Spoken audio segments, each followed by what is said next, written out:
This podcast is sponsored by Magic Rock Brewing. Currently, you can get free delivery on all orders over £40 and 10% of all online orders by using our code of TakesThatChance10.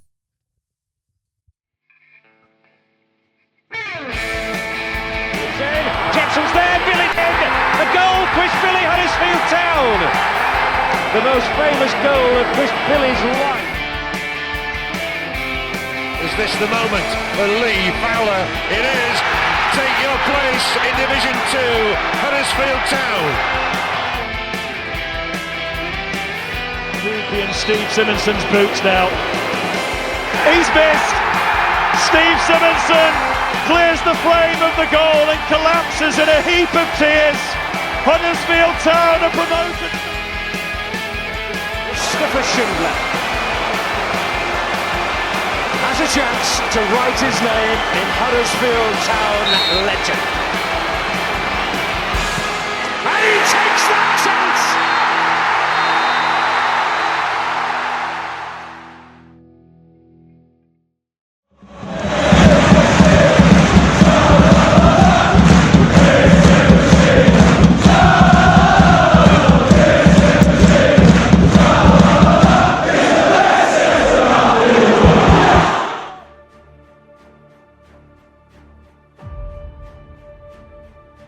Welcome to episode 106 of the Andy Takes That Chance podcast. So, if you forgive me for a moment, I'm just going to indulge in a little bit of dramatic reading for you guys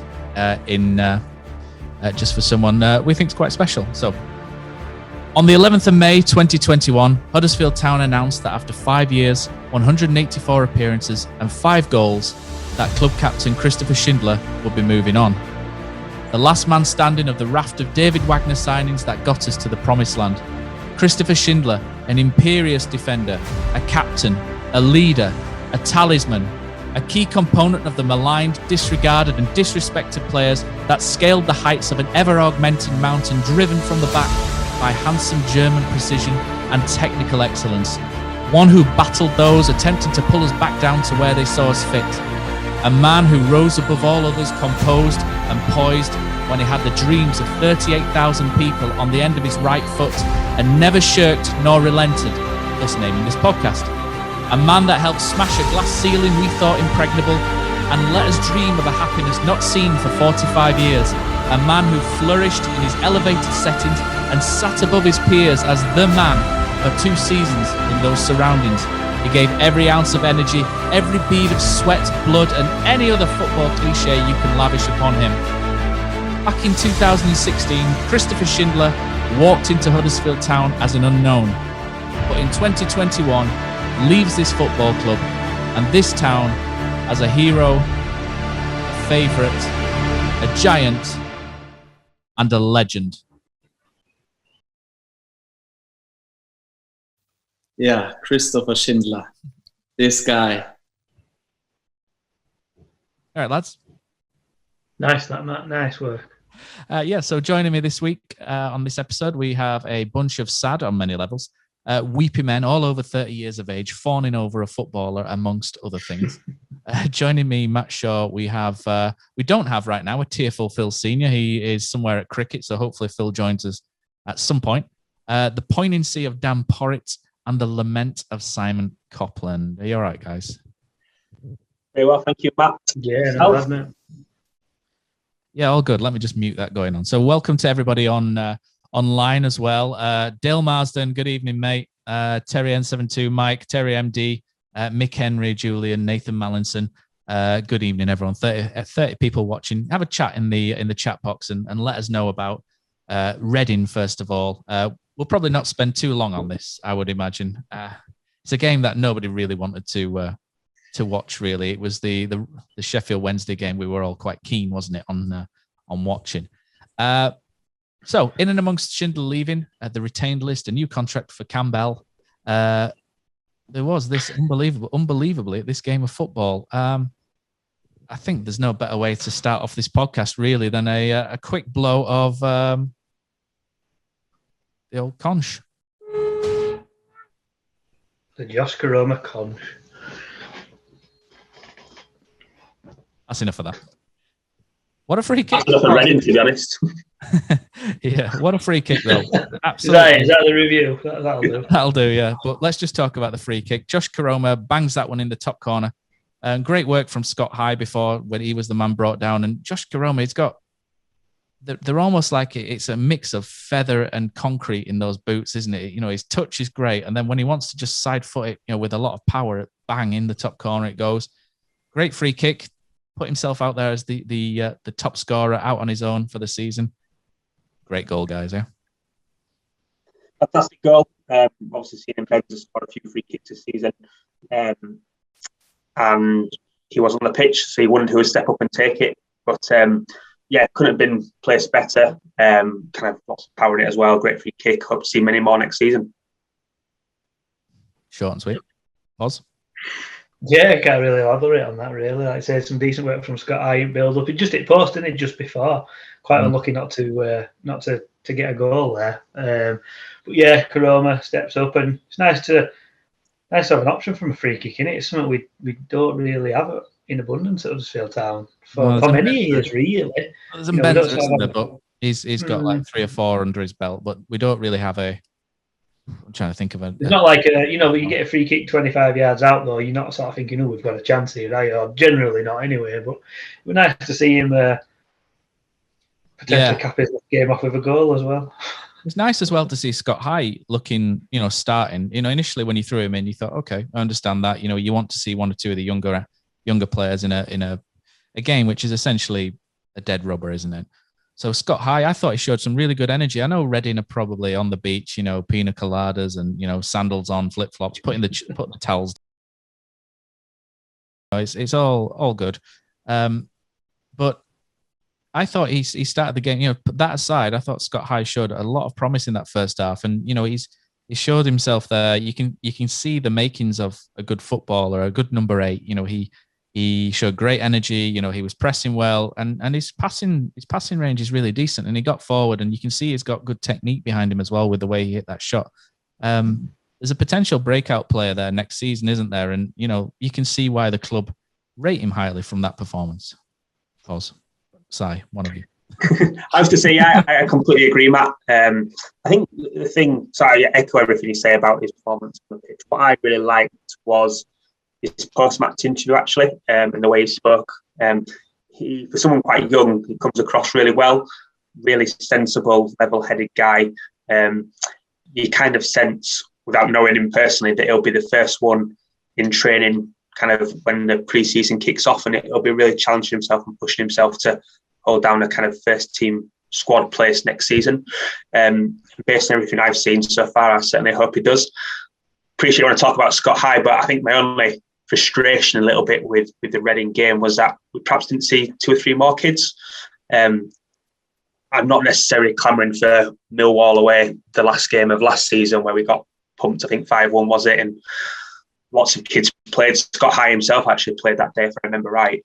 But I would have probably liked to have seen Diarra perhaps come off the bench. Let's kind of see if they are kind of at this level right now, the potential to be at this level, rather than, dare I say it, another kind of 70-odd minutes from Richard, or 90 minutes from Richard Keogh wasn't quite what I had in mind. We'll talk about that. Mr. Keogh a little bit later on. Pause, that penalty was complete bollocks, wasn't it? Yeah, I mean, it's just to be blunt. Yeah, refs just sort of giving it for the sake there. I think it wasn't a penalty for me, but he's taken it and he's scored, and it kind of just rejuvenated Reading a little bit, didn't it? They scored again not long after that, and when he went to 2-1, you're thinking, we're in here for another defeat. But Edmonds Green pops up with must have paid someone 50 quid for a keeper to let that in, because wow, I think we've had some bad keepers at Town over the last few years. I mean, that was a bit of a shocker, wasn't it? But 2-2, you take it. It's you're finishing on an away point rather than a loss. So let's focus on the positive guys. And we came back from 2-1 down, and Yeah, I was going to ask Phil can't about. really say much more, can you? Because I don't really care, to be honest. No. If Phil was on, I'd have asked him about the goal they scored. The cross comes in, no one really blocks the cross. There's 3 players stood there, not one jumps with Maite, who's quite a big guy anyway, and he loops the header. And for us for us short goalkeepers like me and Phil, that's the absolute nightmare shot. Is that where you five, and Simon as well? You're a goalkeeper. Are you 6 foot, Si? Are you touching On a good day? On a good day with some Yeah. But those are the nightmare shots out there, the ones that loop, the ones that are about 15 feet above your head, as it's at you, and then you turn around and it's like there. You know what I mean? Those are the absolute ones where everyone looks at you and goes, what's going on? But in reality, the ball's way up yonder, and it's not the easiest shot to save, is it? No, I must admit, I think I gave Schofield a bit of grief on our little WhatsApp group during game, but having watched it back, like you say, mate, it just loops, doesn't it? And the trajectory of it is basically straight up and down. And it's a good first look, you think, should be doing better there. But like you say, by the time it reaches any sort of flailing limbs, it's probably 3 or 4 foot above him, and it just drops in corner. I mean, it didn't look like he had a handle of it. That's another thing. But to be fair, even if he did, he's probably not saving that in with a step ladder. I think for me, Matt, it's quite an easy conclusion to come to, isn't it? We all know Schofield struggled under the high ball this season.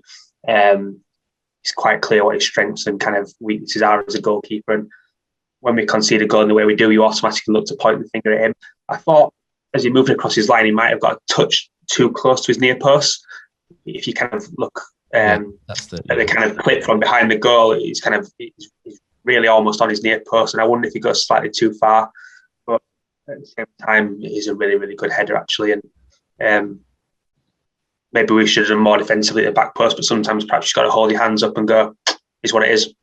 Yeah, I think that. And I think that's probably what they'll say about our second goal as well. Good ball from Bakuna on the left foot, which seemed to take out most of the Reading defence. I don't think they expected it. I don't think we expected it. Decent ball. And Romani Edmonds-Green just kind of looks up and goes, there's not a lot on here, and slots it, side foots it. And I thought, the goalkeeper, Southwood, probably isn't going to be happy with that. But I thought what was great about that moment was the look on everybody's face around Romani Edmonds-Green. There was Josh Karoma pretty much in stitches. They were all jumping on him, and really happy for him. And it showed that, there's perhaps some character there that we thought maybe wasn't. And maybe Romani Edmonds-Green is going to be one of the next sets of characters to flourish and come through at the football club. That's what we hope anyway, Pos. Yeah, it was nice to see. He spoke about disengagement with players, certain players not mixing well with the group and sort of causing problems and stuff like that. But, it was nice to see, and it was good to see a little bit of togetherness, if not, it seemed a little bit bantery and stuff like that. But, is the Terrier spirit coming back? Who knows? It got us through when we started doing well. So if that's creeping back in and there's some young lads in there that can bring a bit of energy and a bit of enthusiasm back with stuff like that, then, I'm all for it. Yeah, I'm just having a look now because I can't be bothered talking about the Reading game anymore. I think that's done and dusted. There's not a lot really to say. Dead rubber, drew to all. Happy days, move on. Well, not happy days, but just days, move on. So I'm just going to have a look in the YouTube chat. There's quite a lot going on here. So 50 people watching. Hi, everybody who's in there. Let's pick some out. So there's a lot of people talking about Schindler, and we'll come on to Schindler next, actually. So a lot. There's one here. So where's that? So let me look. This is the problem with doing it live and having really bad eyesight. Pause, I'd ask you, but you're looking on your phone as well, aren't you? So your eyesight will be even worse. There's a couple asking about the likes of Ward, Rhodes and Campbell as the strike force and a problem with Keogh, etc. And we'll come on to those. They will be covered. Don't worry about that. So Dan Hem says the club needs to do 2 things in these next few weeks to keep the fan base on side. Publish the accounts and announce some statement signings. I think we'd all probably agree with that as well. And there was one about Scott High in here that I saw, and everything's just jumped back into place, which mentioned that, I can't remember who said it, but it was along the lines of Scott High. It's very well putting him in for this one game, but there's no point then dropping him back and then bringing him on at 60 minutes when we're 2-0 down against somebody. And, I agree with that as well. Scott High, when he plays, he's got to keep the shirt and play. And the problem is when it's a young player, they will make mistakes and there will be difficult periods, but you've got to stick with them to get the best out of them or know when to drop them in and out. So, so that's a good tweet. So, lots of chat going on in there. That's good. So, Christopher Schindler. We all knew this day was going to come at some point, didn't we? I'll be sliding into the great man's DMs on Instagram at some point to ask him if he fancies doing a podcast this summer. I probably won't get a response, but, it's worth a shot, isn't it? I've had my say at the start. For me, he is the embodiment of the image of the entire Wagner era, if you like. I've got that Christopher Schindler picture behind me for now as well. And that that picture, the cartoon one here drawn by Johnny, you know, that is, when you think of the Wagner era, the Wagner Revolution, I think Schindler with his arms aloft after the penalty is probably the image that you will think of, you know, next week, next month, next year, next century, you know, not next century, probably won't be that long, next decade, etc. You know, for me, he was the embodiment, and I'm someone who doesn't really do favorite players, if you like. So if you went, oh, Matt, who's your favorite player? I'd be like, I'm not, you know, I don't know. apart from, you know, the old Karoma Concha. He will be one of my favorite players, you know, as an adult, mostly. You know, he will, you know, whenever anyone mentions Christopher Schindler, I'll always look back at him fondly, and he'll always be one of my most fondly remembered players. You know, he'll probably be in the top 2 for the rest of my Huddersfield supporting days, I would imagine. An underrated defender, but what does Christopher Schindler, I will say, what did he mean, but what are your favourite moments of Christopher Schindler? I've got a lot jotted down here, you know, from memories from him and of days gone by, but I'd like to sort of throw it to you guys first, and then I'll remove any that I've got here, and, you know, just chat about some of the good times that Christopher Schindler gave us, and the penalty, of course. Yeah, I think obviously the penalty is obviously the standout moment, because it, you know, he sent us to the Premier League, which we never really thought we'd probably get. I certainly didn't in my time, before you know that sort of season came along. But even if you take that penalty away, you know, just look at what he brought to Huddersfield Town. Just his contribution. He were by far the best centre half that I've ever seen watching Town since I can remember, probably 1990 onwards. It was, I just describe him as, and I've seen other people use this phrase as well, as a Rolls Royce as a defender, as a player. He just seemed to be there where he needed to be. You know, you talk about defenders, and, you know, you seem to remember these amazing last ditch tackles, and, you know, getting there just to prevent a goal, you know, sort of sliding in and stuff like that. And if you ask me about Schindler, maybe you can picture a couple of those. He never really seemed to get caught out. His positional play seemed to be fantastic. He certainly, when we were, you know, in that promotion season, he always just sort of seemed to be the right place, the right time. Built up a great partnership with Heffley. I think they both worked really well together. He kind of had the mad, crazy nutter playing against the really cool, relaxed centre half, and it just worked well together. Obviously played with Mark Hudson on occasions as well. And other favourite moments, I remember he scored an header down at Ipswich pretty early on. I think it was. It was probably earlier on than I was looking back. You know, that book. Yeah, they made a book, didn't they, with all goals in, you know, when we got promoted. And I was looking at that other day with my youngest. We were just looking through and you know, looking at pictures in there and stuff like that. And I remember before that game, we had a decent start to the season, and, you know, Town, you get it in your mind, Ipswich away, you know, we'll lose, and this is where wheels come off. And I know it was still early on in the season, but that goal, and I think it was 1-0. That was the first time that I actually thought, do you know what, we might have a chance here. And then as the season goes on, there's a few more, and obviously we got to the playoffs in the end. But that goal kind of made people stand up and realise, maybe not away from Huddersfield, but within Huddersfield, you know, that 1-0 victory kind of gave me a massive confidence boost that, yeah, we've got a good team, we've got a good start, but that win there made me think, do you know what, we might do that. And then obviously moving further forward on, he scored against Man City, I think. I think we lost 2-1 in the end, but we went 1-0 up against Man City at home, night game, I think it was. And again, just a great moment as a Town fan, you know, although we ended up losing, it was towards back end. And again, it was just the pride in the team and the club at that time. And, you know, compare it to how things are now, and it's chalk and cheese, isn't it? But I think Schindler as a player, as a captain, as a person, he, like you say, he kind of encapsulated the whole, you know, Wagner Revolution, Terrier spirit, call it what you will, but he were the spearhead of that. And, you know, forever, as you say, forever grateful to him and that team for that season. I agree with the Ipswich one. That was one I had jotted down, and I've put there that it made me realise that it wasn't a flash in the pan. Because that's exactly how I felt. Yeah, remember, like under Jacko, not to do Jacko a disservice, but when we had what people would class as an inferior team that weren't expected to be at the top, we were going a good run under the likes of Jacko, etc., and we would end up top of the league. But you knew we'd fall down at some point. You knew we'd lose a few games or get a few injuries and start sliding. You know, like was it 98, 99 that season where we were top? Yeah, went top at Tranmere, didn't we? With Marcus Stewart and Wayne Allison, etc. You know, on the score sheet. But yeah, that Ipswich one, and they were a decent side the previous seasons, and it was early on, and you did that kind of think there. You were thinking, do you know what? This isn't a bad side, actually. And then for me, the Rotherham game, you know, we beat Brighton, didn't we? Leeds, QPR in that run, and then we got Rotherham in this run of victories, and that last minute goal at Rotherham made me think, do you know what? This side has got every chance of going up, and it was a phenomenal season. And to be fair, I think that season maybe we didn't see the best of Schindler. We saw he was very good, but for me, it was the Premier League where we saw an elite player for Huddersfield Town. You know, the best centre back I've seen clearly.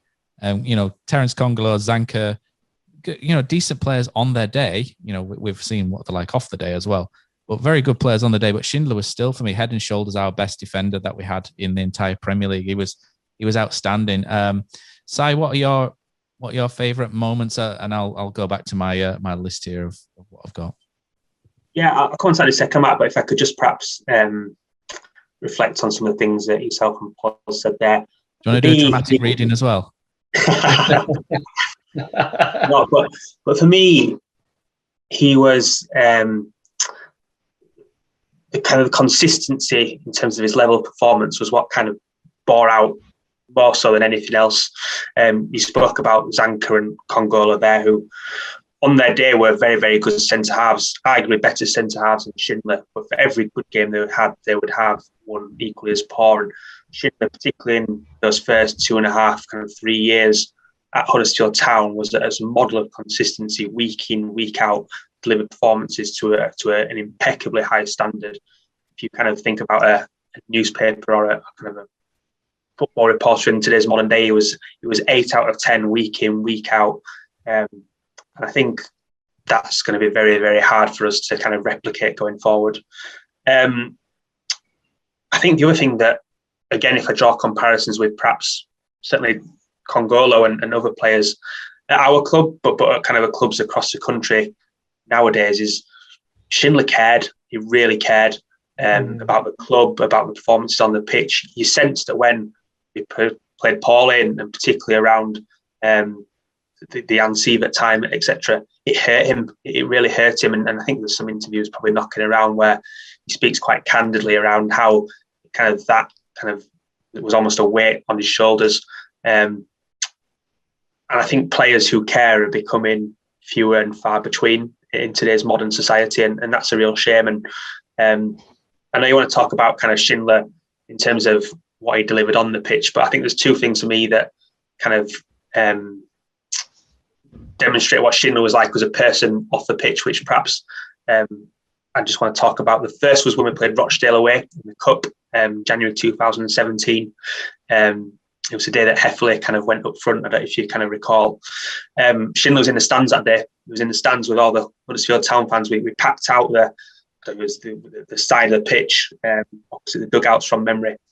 And Schindler was in there, kind of played, I think, every championship game up to that point, and David Wagner chose to rest him. And a lot of players wouldn't have turned up, would have gone and done something else, kind of taken the weekend off, done what he liked. But Schindler was there with the fans, and I think that was probably the start of us as fans kind of really accepting and warming to him, as well as all the other German players you speak about. I think the other one that kind of is forefront of my mind is, and it was a tweet that I saw over the last couple of days, actually. There's a photo of Jonathan Hogg and Christopher Schindler together at the end of last season, kind of arm in arm, kind of reflecting on what a challenge and what a roller coaster ride it had been, and kind of there's a caption that goes with that. I can't remember it exactly, but kind of links back to my point around he really cared. He really, really cared. And that's ultimately what I'll take away as kind of his time at Huddersfield Town. It's sad that it's come to an end. I think we all knew probably for quite a while now it was going to come to an end, but it doesn't necessarily make it any easier to bear. But obviously goes without saying that wish him the best of luck for the future. And I think I'll kind of speak for a few of us when we look forward to a boozy weekend in Nuremberg in the not too distant future. Yeah, I think you've summed that up I quite think well. Not just Schindler leaving, is it, that makes it so emotive? It's kind of, all right, we've still got Johnny Ogier from that season. There's literally just him left now. And that kind of makes you a little bit like emotional, because that season was so good, wasn't it? You know, amount of times I've watched that bloody DVD, or a couple of people have made videos on YouTube. You know, I think there's Impossible and Dream that Ollie Fisher made, and times, and you watch it, and it's 10 minutes of just pure joy, isn't it? Just pure unbelievableness, and Schindler sort of, like I said, with the spearhead of that, and that's kind of what gets you going, doesn't it? That's what makes you think, will we ever get back to these times again? And 1.8 million, it wasn't a small amount of money that we paid for him, and he came in with, nobody really knew much about him, and for Town at that time to spend 1.8 million on a player, it was quite a decent amount, and obviously he repaid that in buckets. I just thinking about photos there, so I remember that one where he was sat on, I think it were a waltzer or something like that with Hefele, when they had the fireworks night down at Canalside, and you got Schindler sat right serious, and I think Hefele's next to him, sort of like giggling like a schoolboy, and they kind of brought the best out of each other, didn't they? And that partnership were just so great. They were so total opposite. And I remember a conversation I had with my brother once, and we were chatting about what do you think players like in dressing room and all that, and you could see Schindler sat there before match with dossier, with book, right, he's going to make these runs, he's met these, and then next to him you've got FLA like bouncing around talking about bloody giraffes or singing, and you can just imagine that sort of almost like brother to brother relationship where one of them's really annoying but one of them's really studious, and you think, I bet he gets right on his nerves, Schindler, but you think, I bet he didn't, because a little smirk from Schindler, like, is that it again kind of thing. But then when you get out there, the roles will change, and it's like FLA looked up to Schindler like an older kind of thing, and that little relationship, and obviously that they were both German, and they talk about a relationship with the fans side. German clubs and German players seem to have that naturally built into them, that relationship with the fans, which always over here, and it was so nice that your Hefele's, your Schindler's, your Lervers, they brought a little bit of that connection to the club and to the fan base at that time. And again, you look at it now and again, it's chalk and cheese, isn't it? And I think that's what gets the emotions going, that it's kind of like the final nail in the coffin from that season in leaving. It's like 20 years or so. It's almost a generation where players like that come along who you feel that attachment to, isn't it?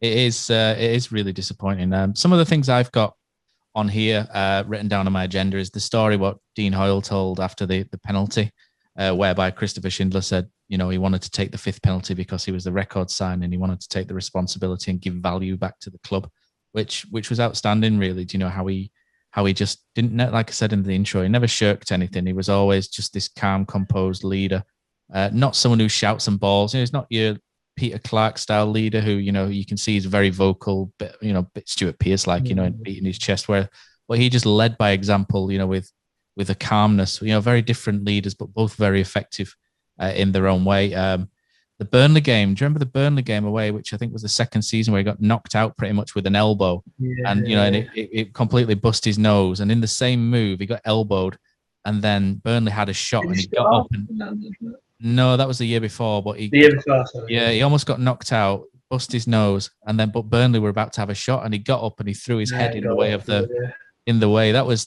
the commitment side of him was phenomenal. The year before at Burnley, I think it was the year before, where he scored, but he also made that clearance in front of the Town fans as well, where Burnley would look set to score, and he dived in and hooked the ball away, which was phenomenal defending as well. The tackle which started the goal at Chelsea, down at Stamford Bridge, I think they were claiming foul, weren't they? But not at all. He stepped out, and he stepped out like that on a number of occasions. And that Man City game you mentioned as well, Pause, where he gets the flick, doesn't he, for the own goal, where we go 1-0 up, and then how he shackled Aguero for the entire game was phenomenal. He just never left him, and Aguero never had any space, never got anything, and it were a bit of a dodgy penalty which got them back in at the death, wasn't it? And then Sterling scored a fluke, but we deserved a bit more that day. He got double player of the year, first time since Peter Clark, ironically, in 2011. And like you say, Si, it's just the amount of upset and depression and how much he cared for the football club when we were relegated and the mental struggles that he had and how he came through it triumphantly as well at the end under Danny Cowley, where his form picked back up at the end of the season and he really helped us over the line. And that hug with Hoggy after the final whistle, an absolute king, Christopher Schindler of Huddersfield, and hopefully we'll see him again one day.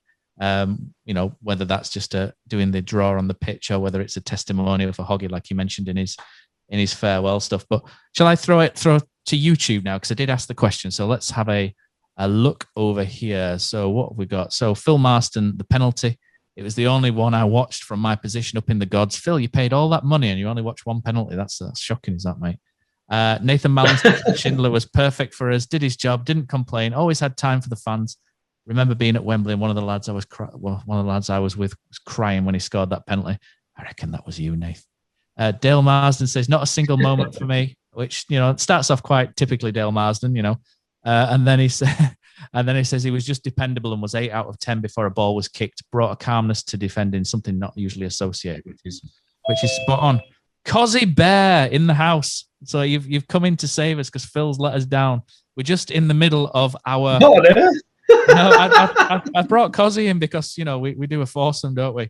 It's like golf. But I'm just reading out some comments on Schindler, Kosi, and then what I'll do is I'll throw it to you and you can do your own little tribute to the great man. So back here, Phil Marston says there were tears all around him at Wembley. Ashley Nixon says, starting the Schindler song as a bit of a laugh in the South Stand, and while singing it, he scored against QPR. HT Space FC says whole stadium erupted when Schindler scored that goal at home to City, and I used the sound effects from that in some of the little switch ups that we do, and it's the sound is phenomenal. It's so loud when Town score. El Bubio says it was nice to hear some of the Sky Sports commentators actually recognizing how good Schindler was during the Premier League. Phil Marston says credit to David Wagner for bringing him to the club. Credit to Chris Markham for doing the analysis on that, by the way. Jordan Drummond, he mentions the story Dean tells as well. And James Dyson says Schindler's first Premier League season was class. Absolutely. He remembered the home game against Liverpool and thought it was amazing. Nathan says only a couple of tears by him, but we'll let him off with that. And one thing I remember as well, guys, was playing Arsenal away, and we lost 5-1 on the day to Arsenal. And we weren't bad for a little while, and then we just got picked off towards the end. But I remember going back on the tube and some Arsenal fans chatting to us and saying, you're not a bad side, but I tell you what, that Christopher Schindler's outstanding, and he would walk into our side, and they were quite adamant that they wanted Christopher Schindler in an Arsenal shirt, and I think it showed the quality he had as well. And one man who knows a quality defender when he sees one is our pal Richard Kosmala. Cosy, tell us about Christopher Schindler. Well, what a signing. I mean, I don't know what you've discussed already. Obviously, just come on, but let's be honest, as Town fans, we've kind of been brought up with donkeys and kind of guys who've got by really with, good defenders maybe, but little quality, especially bringing the ball forward and kind of just we've had a lot of blood and thunder guys. I think you might agree. I don't want to name any names, but I think everyone will know who they are. But Christopher Schindler was just totally different, and I think it was clear pretty much in that first promotion season that this was a guy that was a bit different to what we had. And obviously complimented Mark Hudson kind of well, really, and that as well. Again, no disrespect, I'm not calling Hudson what I was mentioning earlier, but different styles and really, really good. So calm, cool, composed on the ball, and the penalty at Wembley obviously said it all. I mean, it was so funny, really, because like when you look back on it now, he just took it all in his stride, didn't he? I mean, literally, where we were having absolute palpitations, probably what was Sean's heart reading against like 176 or something crazy, wasn't it? It was and that Reading fan were half asleep. It were like 40 beats a minute or something. Brilliant. Yeah, they were brilliant, and obviously cool as you like when you see that. But like when you watch games now, and it's like guys are nervous for like random penalties in league games, and this was Christopher Schindler really, because we all knew at that time we were never going to get another chance like that again. Remember Sean Jarvis?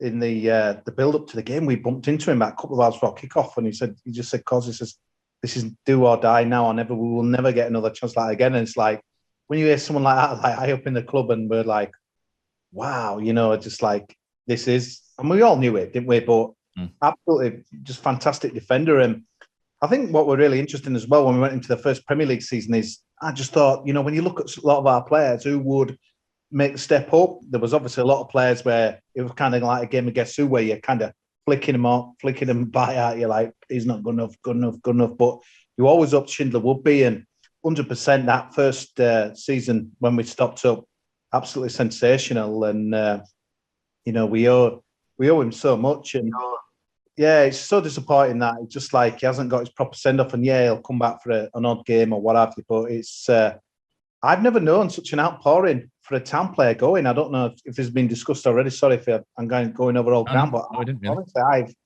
I've never known such an outpouring. It's been absolutely incredible, which says it all about the guy. And pretty much he missed all of, he played a bit of this season, didn't he? And then kind of the season before and that as well, he was, hit and miss as kind of for his standards, really, compared to what we'd seen from them first, certainly 2 seasons. Second season of the Premier League, I think he dipped a little bit. But honestly, I've never known such an outpouring from a guy. And when you think, what we paid for him, what we've got, and obviously we won't, our podcast obviously says the great, the great name. Well, named the podcast. Well, Daniel Mann named the podcast, but it was Schindler's. It's just, don't get me wrong, Nuremberg is, kind of a big club in Germany, but I thought he maybe would do better. But I just wonder if it just feels like he's kind of that guy that he's not, it sounds like a good, but he's not like, say, I'm massively ambitious, but he's just happy to be happy. And it's really interesting to hear some of his kind of, summary of, when he left, obviously, this week and the video. And it was really interesting. So he found it really difficult. He expressed that so many times.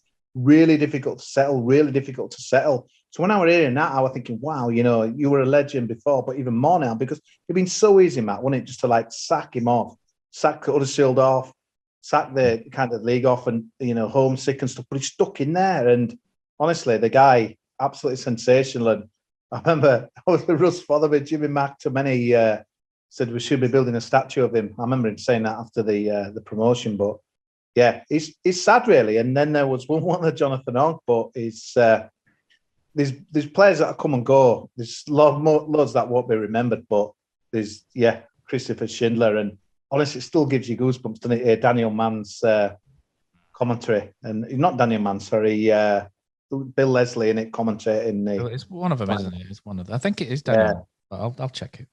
Yeah, both decent. Yeah, both all right.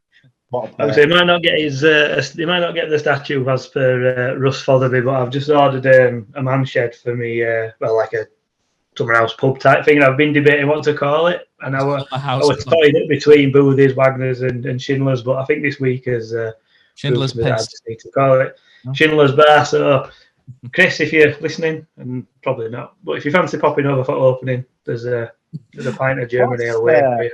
The kind of guy that would be there to cut the ribbon, isn't he? Also, why do you think there's so much like love for Schindler? Because let me just kind of play devil's advocate. Tariq Holmes Dennis is on the pitch and he puts that penalty in. Does he get this same love that Schindler? Honestly, it's blown me away this last few days. It's incredible. There's people in tears and what have you, and meaning it really, not like acting. But why is it, Pos? Do you think he's just kind of? Is it just purely on that penalty, or is it a bit more than that? No, I think we were kind of sort of discussing just before he came on, because even if you take that penalty away, even if it was someone else that scored that penalty, Schindler still was the main man, wasn't he, from that era. We've said constant 8 out of 10 performances, goals when they mattered, big performances when they mattered. Just a genuinely nice fella to go with it, a role model. And Matt covered it in his intro that he just kind of encapsulated all that was Huddersfield Town.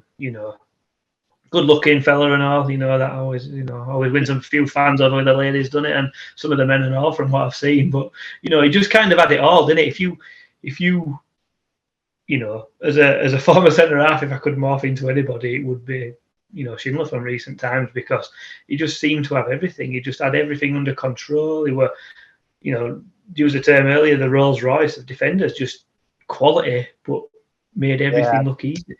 It's funny, Potts, isn't it? It might be a little bit like Baywatch. Stick with me on this one, but it's like Efferley, Hudson, Stankovic even trying to rescue, is he going to rescue someone out of the sea or what have you, and that as well, are they going to drown? But you knew Schindler would get there. You knew he'd rescue the person. You knew he'd rescue the situation. And I know it's going over all ground, but we know if he wasn't, fit or injured a little bit in that season, we'd have been out of it and that as well. And I think kind of adding on to that, Pos, what you said, I think the fact that he stuck with us in the the relegation where so many jumped ship, I think that almost like cemented his legendary status. And it was sickening, really, wasn't it? Because that injury, when it was Middlesbrough when he went off. I can't remember which game it was, but QPR.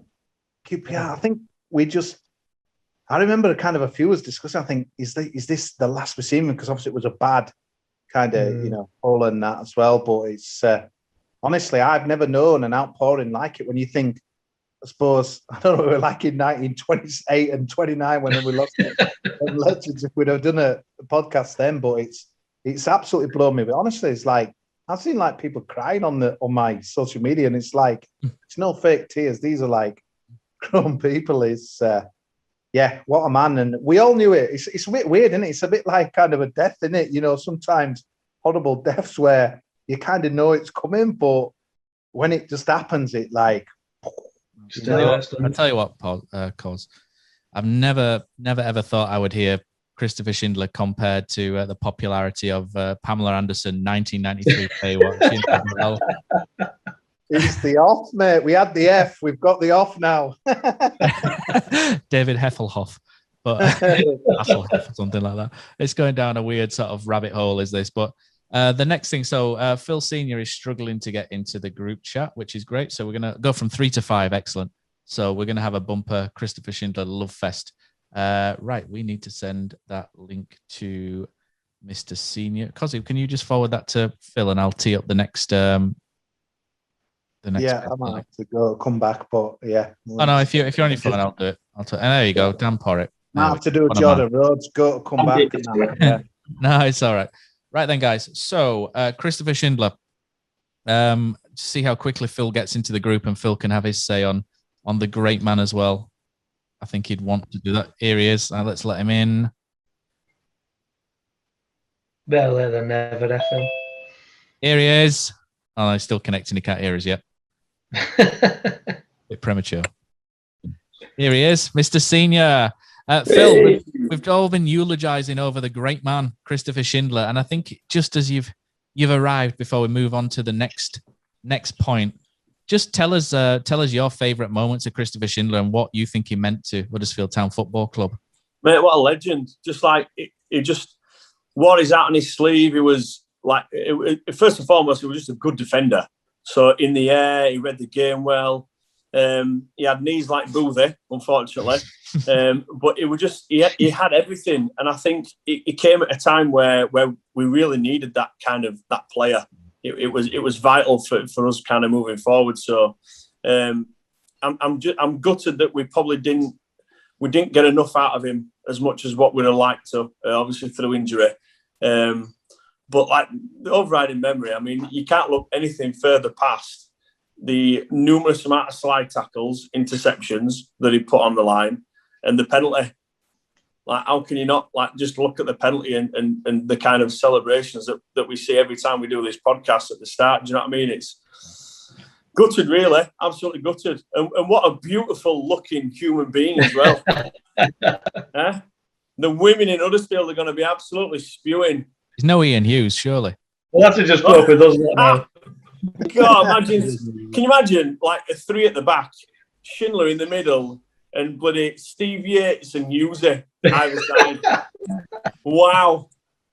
Bloody hell. It's like we're having Sloth from Goonies. I'll let you say that. I'm presuming he's your mate. Yeah, they're all that, yeah. We'll do what man is saying it. So we're going to move on just now to the next point, which is a new contract for Fraser Campbell. So Christopher Schindler, Huddersfield Town legend. It does, like you say, Cos, it does feel like we're talking about someone that's passed, and that's obviously not the case. But Matt, just let me come in here. Don't you think the club, what were they doing? I mean, why did they not, announce the Schindler departure the day before, give him his day in the sun, or even the weekend? It doesn't matter. He were going. But to throw all this other stuff at it, about 2-3 hours on, that's going to cause consternation like it has and stuff. It's like, Huddersfield Town, they just seem to get so much wrong with stuff, and it's so frustrated me. I mean, it did feel like it should have been a Christopher Schindler day. I think the only problem they had was people were telling others via Instagram that they were leaving and stuff and putting tweets out and stuff. So I think they maybe felt like they had to jump. But I thought it should have been Christopher Schindler day. Yeah, I agree with that. I'm really not sure. I'm not sure about all this kind of players. I mean, obviously, we see a lot of social media now, don't we? And all these players coming out prior to the club announcing it. I think you should have a duty to allow the club to do this. I think there's too many kind of things that are sneaked out. I think just for the fans as well, you want to hear it as a kind of club statement, don't you? As if it's a definite. You kind of, some people are reading between the lines. You know, I want to thank the club for this and that, and it should just be an obvious, clear and obvious, right? These are the players who are leaving. These are the players that are staying. Phil, if you'd have been sacked by your ex-employer, would you wait for him to announce it? Well, no, you wouldn't, would you? No, you won't. But this is what I'm saying. For me, the club there needs to be a line of communication there for me with the club. There really does. As it's happened, for them to explain. Obviously, that's kind of happened. I don't know. It's just it's just something I feel a bit strongly about. I just think it's like each to their own, kind of like, off you go, right? I've left, see you later, before the club's even said, thanks for your services. Do you know what I mean? There's so many that left, Matt, that we're not bothered about going. It's not one of those normal seasons where you lose like a Schindler +4 Schindler kind of time. It's good night and God bless and good riddance to a lot of them. Pretty much all, to be honest with you. Yeah, let's talk about Campbell first, because Tom Bradshaw says he thinks Kosi should have presented Fraser Campbell with his new contract. You know what, Matt? Like, he on performances, right? This is going to sound like mine with two-faced, but he deserves probably his extension. If he was a different age, I don't think I'd have any problems with it. And we had no choice in it anyway, because he had to play, was it 15 games or something like that as well? And if you think of who deserved another season on last season's performances, I can't believe I'm saying this, but honestly, he probably did deserve, another year. But the big question is, it's like 34 soon in September, I think it is, or looking up this morning. It's like, we had no choice. It's not really a debate, really, but all I'm hoping is that, he's staying. It's a new contract rather than the option, isn't it? So it's something new. Man, and we a bit of impact, really, rather than the go-to man. I know needs must because of what happened last season, but I know it might sound like a bit too fixed, because obviously I've been a bit of a critic, but we had no choice. As a second, third choice, it's quite fine, isn't it? It's sort of a service, like you would probably say, a serviceable option. Second, third choice. We know there was a trigger, clause in his contract where he played X amount of games to trigger it. But it looks like he signed a new contract, which would indicate there's maybe a restructuring somewhere of what he's doing, and potentially it could be here for another couple of years if he hits that again. Mm-hmm. But for me, he's a good character. Someone, I don't know if he's a leader as such. I don't really know the guy, but Phil, he looks like someone that you wouldn't mind being at the club. Someone training a professional, to train alongside the younger ones, providing the wage budget is fine and whatnot, and it doesn't stop us from strengthening elsewhere. It's not really a bad option as a second, third choice striker, really, is it? Yeah, I think if he's taking a wage cut, he's played the right lot. I suppose if you Fraser Campbell, that's an option for you, isn't it? Because if you don't sign for the Town, who's he going to realistically sign for? So you might as well play at a Championship club, and you never know, he might want to move on and do a bit of coaching badges and stuff like that. And if he stays with us, it's a kind of a foot in the door, isn't it? I think. Kind of agree what Kosi says. He's one of those that he tries hard, and he can maybe instill that ethos into other players, but he don't need to be playing weekly or even every other week. Really, he's one of them that's, if you've got your main couple 3 strikers out, then he does a job, or he plays in a cup. Every now and again he's I don't think the plan was to play him as much this season, but recruiting Danny Ward and his injuries kind of forced us into playing him. So I wouldn't have probably bothered, but if we've got it on terms that are favourable to us, then you've kind of got to keep him, haven't you? Phil, do you think that experience is useful? I think it's a sensible option. I really do. I think he's obviously not the striker that we all feel like we need, the goal scorer, the out-and-out goal scorer, but experience is invaluable. It's all cliche, you know. I mean, look around the leagues. There's always going to be a couple of players in each squad that have got that experience. And he's a local lad. You're always going to get 100% out of him, which is obviously what we need in that position as well. So I think hopefully he's going to bring kids on. You know, we look at young Phillips, you know, maybe a role model for him, and the type of player that we kind of need. And obviously, you know, he's got a pedigree of scoring goals as Phillips from a young age. So I think it's a good signing. I don't know the ins and outs, obviously, of the wages, etc. But I think our wage bill is going to be a lot less than what it has been in the past. So yeah, I'm sure everyone's happy within the club that he's signed again. And like you say, this is all based on. And I don't think you're kind of. I don't think it's kind of like being two-faced. I think it's just facts, mate. I think it's the fact that we need this, the position that we are in as a club and what we've got ourselves into. And I'm sure we've all been watching the Schindler videos where we're looking at the team that we had prior to going up, and it's what the squad is totally different now, and I think it's a necessity, really. Si, what about your thoughts on Campbell? Very little to add beyond what's been said. In truth, I think it's a sensible decision. He works hard off the ball. You can see him being of use kind of when we go away from home in difficult games where we're perhaps looking to play for a point. I think he's good without the ball. Arguably less good with the ball and in front of goal. It comes down to what our three striking options are for next season for me, two of which I think will be Danny Ward and now Campbell. I think we all think the third's going to be Jordan Rhodes. It's quite an old strike force, and based on this season, one which has had a few injuries, and that concerns me. But if you look at Campbell in isolation, I don't think you can really argue with the kind of the decision. Just hope it's 10, 15 games next year as opposed to 40 games that it's been this year. I was just going to say, if that is potentially the three that play up front, I think last two. Also, I put that did a little bit of research, and sorry, because if those three are the front three next season, Campbell, Rhodes, and Ward, last two seasons, I think combined 170 games between them and 28 goals between them. You stole that from someone on YouTube, haven't you? On the one that I have, mate, yeah, but I did have it written. No credit, shocker. Because just it is brilliant. I think go to YouTube. Paul's just said it. To be honest, I tweeted it out this morning. Honestly, I've not seen as much interaction with one of my tweets for a long time, and that's the worry, isn't it? 1 in 7, Campbell, 1 in 5.5, Ward, and 1 in 6 Rhodes. The goals in since his Sheffield Wednesday last 4 years. It's a real concern, that, to me, because surely we need a fresh. Maybe we get one in, but fresh striker, young striker that's going to, worry a defender rather than these three who really play on kind of up. And it does worry me. Because there's two things there for me. I think one is Kieran Phillips and how good can he be? Will he be given a run of games? I think he's been in and around the team for a while now. But if we're honest with ourselves, he hasn't broken through in the way I perhaps thought he might. And actually, could he do that job and be that standout player? The second point for me is Karoma. Kind of so much already feels like it rests on his shoulders for next season.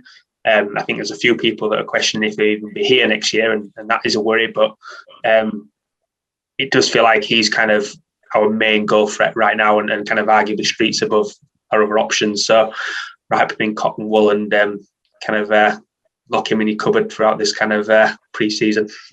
I still think Karoma might be up front at some point, but pause. Let's move on. We've been going like 50 odd minutes here, so we'll try and move on a little bit. But let's read some out on YouTube about Campbell's contract. Terrier7-2 says he's quite happy with Campbell's extension. Can't fault his work rate, but he won't get us 15 to 20, so it echoes a lot of what you guys say. Phil Marston says maybe he could be a good mentor for some of the younger players. Again, what you guys have said, but particularly with Kieran Phillips. Nathan Mallinson also says you can't fault his work rate. And El Bubio's taken umbrage because he's 34 years old as well, so he probably thinks he could still do a job up front for Town, and there's probably a couple of us probably still think Probably that. could. Yeah, he's frothing at the thought that 34's over the hill. It's all right, mate. It's this modern day and age, with the diet and fitness, you'll be all right for another couple of years. Campbell, they say, is fine. HTFC says Campbell's fine as backup as well. So it's not a matter, sorry, of being over the early. It's a matter of, is he going to get any better? Because I must admit, I'm one of those. I'm not bothered about kind of ages really, because you look at some of the maybe the top players and stuff, but when it's Sheringham and Messi and all that lot, Ronaldo's still going strong. I know they're the top end, but if you're still producing, don't matter what your age. I think people have binned off too much. The issue with Campbell to me is like, is he producing? Is he gonna get any better? And I don't think it's his game as well. Campbell's game is very fitness based, isn't it? So that's the benchmark though. I don't just particularly think it's Campbell, and just moving conversation on to who else has been retained, Keogh, Bakuna and Benza as well, like the main ones. But I think the main thing that a lot of fans are taking umbrage, especially with Keogh as well, Keogh and Campbell, you can kind of lump in the same bracket. Bakuna and Benza, you presume they've taken an option there because of the interest and we can get a fee for them, which if is right, fair enough. If not, it's risky given wages that they're on. But I think what fans are seeing is a continuation of the contradiction to what we were told when Corberan came in. Looking at re-signing Campbell is older. Looking at extending Keogh again is older. Looking at bringing Rhodes in again, 31-year-old. It goes fully against. And I just pulled up a couple of quotes because I think this is probably where people are getting most angry. Not particularly the name and the age. It could be any name and any age. It's the fact that it's going against what was said. Devlin, 24th of July when he came, and it wouldn't be right of us to appoint him, then make it difficult to achieve what we are looking for: fast-paced, high-pressed, attacking football. That don't spring to mind when you're talking about, Fraser Campbell and Richard Keogh and Jordan Rhodes in your side, and Bromby. The vision and strategy is to align everything. The no fear attacking play style, Huddersfield DNA. Says that makes my job easier because I can recruit to it. Well, again, I know Campbell and Keogh aren't technically recruitment because they're already here, but they've been re-signed, so they're technically staying on. And because he made concentrate because he's making a pizza. It's like some cooking show going on. Bill's supposed to be the one who eats all the food on the podcast. But I think that's where fans are getting a million miles away from home. I don't know what I'm doing here, but this oven's just going nuts, man. If there's a fire in Northumberland in about 10 minutes, ring the fire brigade, man. You've ruined my point now, Kosi, but I think what's happening is fans are seeing those. We're reissuing contracts to players that are older. The main target, it seems to be Jordan Rhodes, who's older, and it's going against I won't say the dream that we were sold when Carlos were brought in, but I know there's a long way to go in window, and that there might be other players that come in and stuff like that, but it's kind of going against what we were hoping for, and I think that's probably what's making people angry more than with re-signing Fraser Campbell as a. I think you're very right. I think you're quite right that we were not sold a dream, but we were told this is the way we were going to go, and then all of a sudden people are going, "Hang on, what's happened to this and that?" I think that's. It's not just Campbell and Keogh, is it? You've got to look at Sinogo, Niassi. They were older. They were 31. I know they were just to step in and fill a gap, but again, if you look back over the last 3 or 4 signings, it's not this kind of signing we were hoping and expecting to make. Yeah, which I think again that fuels the fire. Let's do the retained list very quickly and the released. I think what we'd probably do. I think if Kosi wears his oven mitt for this as well, it might be quite decent. So I thought if we give like a thumbs up or a thumbs down or a wavering whether this is a good idea or not. Has Kosi got that oven mitt on? I don't even know what he's doing. Don't think he knows what he's doing. He's just wandering around. I'm watching Mr. Dean. Mr. Dean. At home with the Kosmala. But there he is. Right. So Tommy, don't give me Keogh. Honestly, mate, what are we thinking? He's coming in at the end. Don't worry. We're saving him for you at the end when you've got your pasta bolognese or whatever you've sorted. I'll put mine up already. Tommy Elphick. Sad that he got an injury at the wrong moment, but right decision. I'm going for releasing. Yeah. Thumbs up, Kosi. We're doing thumbs up or thumbs down if we think it's a good decision to release him. Right. So all in favour. Alex Pritchard, pound for pound. Yeah, let's. Yeah, did you see that? That I don't know how true it was. It seemed a load of nonsense. That website today, they were linking him with some absolute dross, more like Carlisle, Lincoln. Nah, but no, I don't surely it's got to do better than that. You'd be lucky to get Carlisle. Fucking useless. Anyway. Umar Nias, a man that it took 2 months to sign this guy.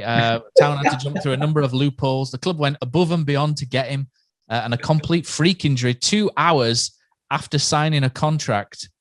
Put him out and put him in the Jonathan Tahui school of never played for Huddersfield Town.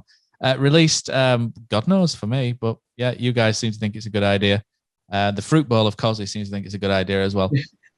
Richard Stearman, I thought he played quite well at the start of this season. Happy with that he's gone. I'm a little bit sketchy because I think I would have preferred to keep Stearman over Keogh. I was exactly the same point, Matt. Stearman over Keogh for me. And he was already just started doing his head. It was obvious though that it was not going to be Stearman. I mean, he hadn't even been a go, wasn't it? Have you put the phone in a cupboard or something? Are we in a cupboard? Were you now? We're in the microwave. Yeah.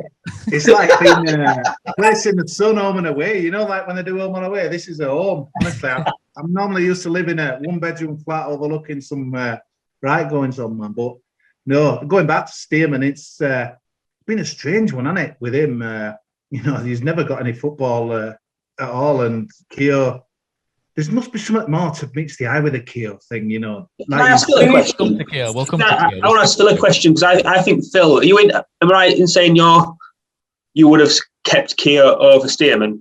Thing is with Keogh, with Stearman, we seem to have like short memories. So because he hasn't played, I don't think he's very much dissimilar to Keogh. To be honest, for me, I think Keogh's done all right. I think he's done his best. I don't think he's made. Honestly, I don't think he's amazing. He's not. We need 2 new centre halves for me personally, but I think it's either him or Stearman, and I don't think we're going to see any better from Stearman or Keogh. So one of them needs to go, and I just think why not Stearman? To be honest, I don't think he's done anything. I don't think he's been more impressive than Keogh, in my opinion. Can I tell you why I think the opposite? And I don't know how I've come to this judgment, but I have. Obviously, what seems to be the case is it's Keogh's going to transition into coaching or take on some mentor role. And from what I've seen of Stearman, I think he will be better placed for that. I think he is more someone who players could look up to than Keogh. And I don't quite know how I've come to that judgment, admittedly, but that's kind of the basis of kind of why I would probably have kept Stearman over Keogh. Okay, that's fair enough. Silence from Phil. No. Do you know, Jesse, he thinks I've got a point, and he thinks I'm talking. But I've heard both of them are off of the pitch. To be fair, so I've heard both of them are really good off of the pitch. So it seems more of an off the field signing than an on the field for Keogh. So and if that's the case, then we don't always get to see that. So you sometimes have to trust the judgment of those at the club. Jason Luttweiler, odd one, as they made a bit of a, I don't know. They seem to make were pointless. It was ridiculous. Made a bit of a deal of it though, didn't they? On when we signed him, they kind of probably realised didn't really do anything. Pointless. D'Amico Dehaney. What are we thinking? Matt, I'm saying nothing. I wasn't a fan. He's what used to wind me up about him was he was completely reluctant to engage in one-on-one defending. He wouldn't close down his winger. He would always stand off, and he'd not show for the ball, particularly if it was a tight game and we weren't doing particularly well. I thought it was a sign of youth, but he's a typical under-23 footballer. The way that it's gone now, you don't come up against your Darren Barnards or Mike Sherrins in a reserve game where it's a bit of hustle and bustle and different way of playing. It's a typical under-23 carpet pictures, nice footballers. He kind of sums it up for me. Yeah, and Phil, do you think Pep will want him back just to strengthen next season?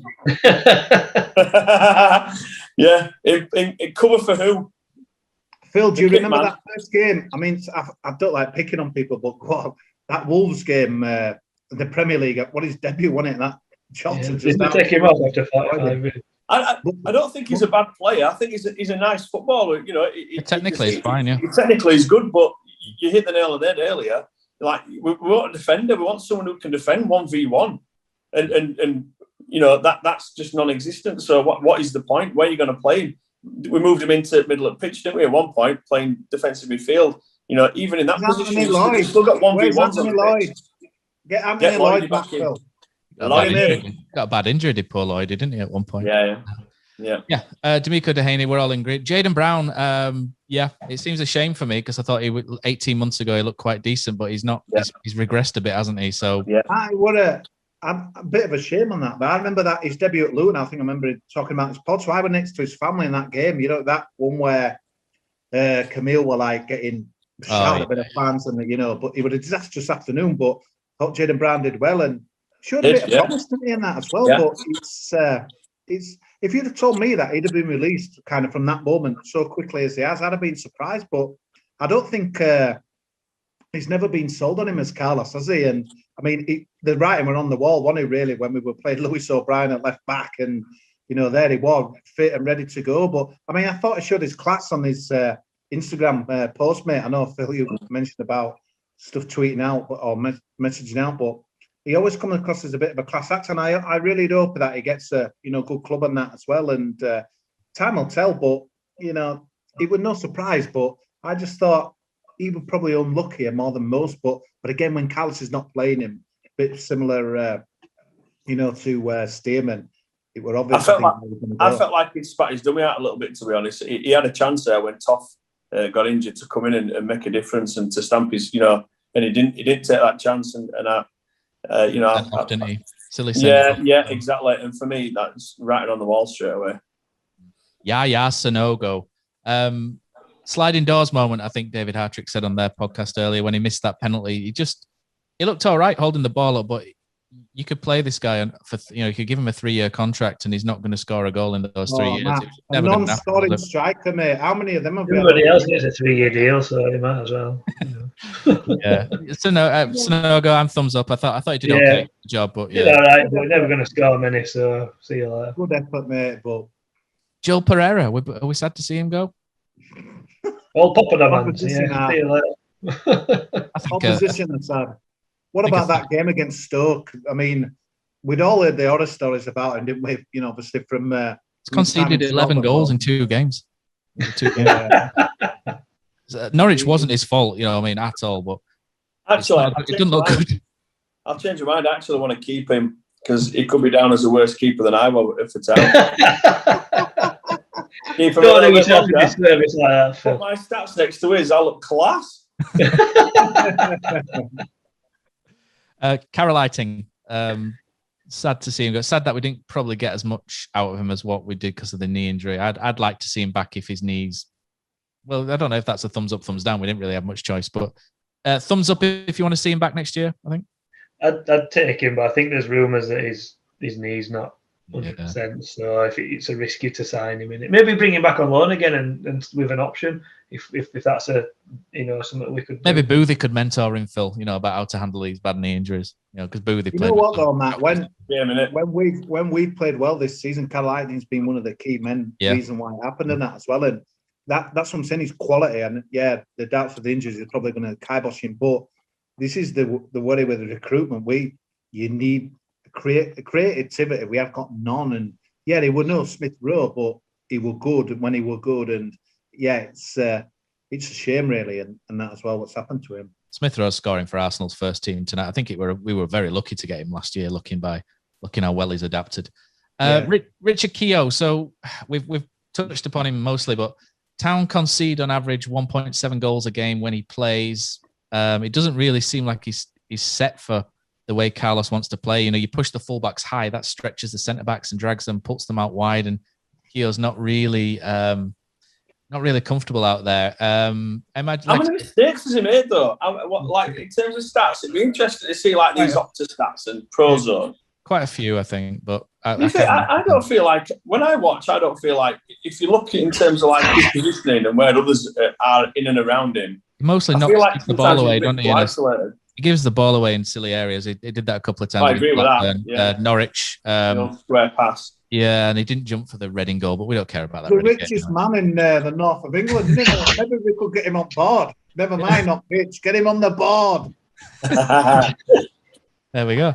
Yeah, so Richard Keogh, do you know what? Like we said, off the field, if he's all right, then Right, we have taken options on Bacuna and Benza, Vallejo, and Critchlow. Bacuna and Benza, the big rumor is that we've taken the option to sell them. Big risk because you could get lumbered with them for another 12 months. Thoughts on that, guys? If someone's lined up for him, then yeah, But if you don't, why would anybody want to buy him? I don't understand. We've been trying to get rid of him for the whole of season. So why would someone suddenly come in now? I think they will on Bacuna's pod. Bacuna, I think they will. I agree. I agree. Anyone who sees that goal against Forest thinking we've got a guy on, it depends what we want for him, but you know what Town are like. They never get what they should do. A couple of digestives and a Frey Bentos pie and get rid of him. Also, what would you want for him? Bacuna? Yeah. Just someone to pay his contract up. I'd send him for free. I just can't do with him anymore. I were a massive advocate of Bacuna. I thought he were, I used to big him up and say there's a player in there, and I still think there is, but if you haven't got the desire and the heart to turn it on week in, week out, then you're no good to nobody, strolling around and throwing a strop. And do you know what? This is why he's going to get a move, right? Because this is football nowadays. The scouting, etc. They'll look on kind of stats and stuff, and they'll see like these kind of flashes of brilliance and what he'll bring, and someone will think I can get a tune out of him, and they'll take a punt on him. Yeah. Because he has, we've seen it, and I agree. Like, but both of them really, but especially Bacuna, in that kind of position, as someone who will attack and has I wouldn't say an eye for goal, but he's scored some kind of exciting goals. I think someone will take a punt on him. I do, and it'd be unbelievable if we can get some money for him. It really will. Can I tell you what I'd do with Bacuna and Benza? And I don't know if any other clubs would agree to this, but I'd, even having renewed their contract, would let them go on a free, but with some sort of sell-on clause. So potential both players could be a success wherever they go next, kind of overseas, might find themselves back kind of in countries that they're more familiar with. I don't know. And then within kind of 1 year, 2 years of whatever contract they sign, perhaps there's a little windfall for Huddersfield Town in there as a result. That's the way I would maybe try and structure the deal.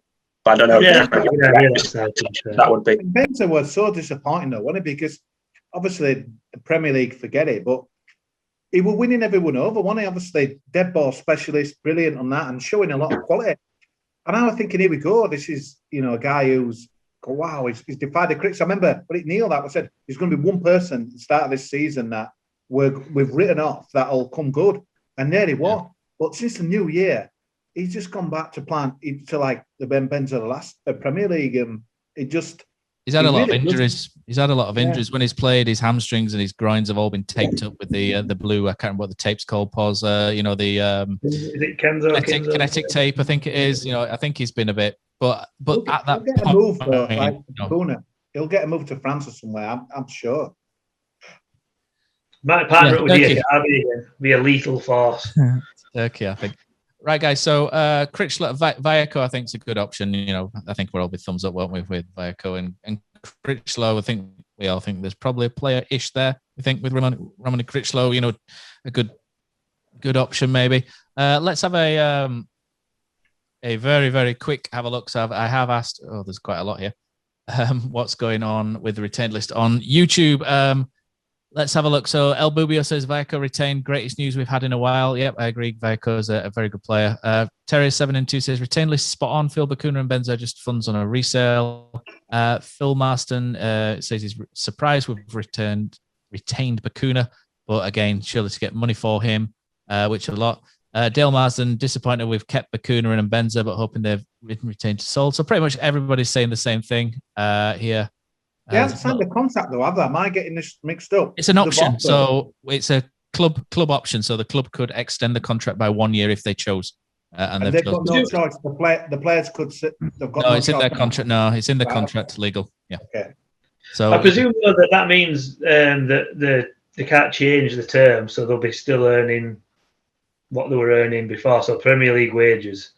So again, that indicates to me that somebody must be lined up, because if they're on 30 grand a week, for example, or even 20, it's a lot of money for them to be not doing the right lot in it. So it's good to see a little bit of love for Richard Stearman and people remembering that Richard Stearman had a couple of good games as well earlier on in the season, which is which is good. Full Masters, Vico's class. Yeah, Dale says Bakuna and Benzo highlight real players. Great for YouTube clips, which could, like you say, Phil, be great for selling. Mike says he agrees with you as well. Si, Bakuna, let him go with a 50% sell-on clause for next to nothing, which is a risk. So we're moving on to our very last section now, which is pitching for the award. So next week, we're going to have some fun and games with a little bit maybe of a quiz and do some spoof awards. And a couple of categories. So I thought what'd be quite good is if we very briefly give our recommendations. And what I'll do is I'll put these out to vote, either with SurveyMonkey, which Neil always found amusing, or Google Forms or something over the course of the week. And we'll have an Andy Takes That Chance official player of the year, etc. So player of the season is obviously the first one that comes up. So I'll go first if you guys like. So for me, the likes of Toffolo and Karoma probably haven't quite played enough. So one man who has been pretty consistent the whole season. He's adapted his game now to several managers. Now Carlos Corberán talks highly of him, just like David Wagner did, just like Jan Zivert did, just like Danny Cowley, etc., etc. And he always comes back and reinvents himself a little bit when other people write him off. And he's never won this award before. And I think this season is the time to give Jonathan Hogg the Player of the Season award, just because he's pretty much been the one who's been a bit of a constant the whole way through. And I think he deserves it. So any advancement on Jonathan Hogg from you guys? Karoma gets it, mate. Yeah, great throwing, yeah. He's missed 4 months, but yeah, he is. He's still been best. Karoma's been my list. That's Cos's pitch. Karoma's been my list as well, Player of the Year, yeah. Top goal scorer. I think kind of the contrast in how we performed with him in the team versus how we performed without him in the team, it kind of like completely different football clubs, and for that reason, and a number of others, that's why he gets my vote. The contrast. There you go. Pos, are you going Karoma as well? Karoma for me, mate. I know he's missed a lot, but he's still been best player we've had this year. Phil? I like the Oggy shout. I do. I would have said Karoma, but I think Oggy's been Mr. Consistent. So I'll probably go Hogg. Okay. Goal of the season.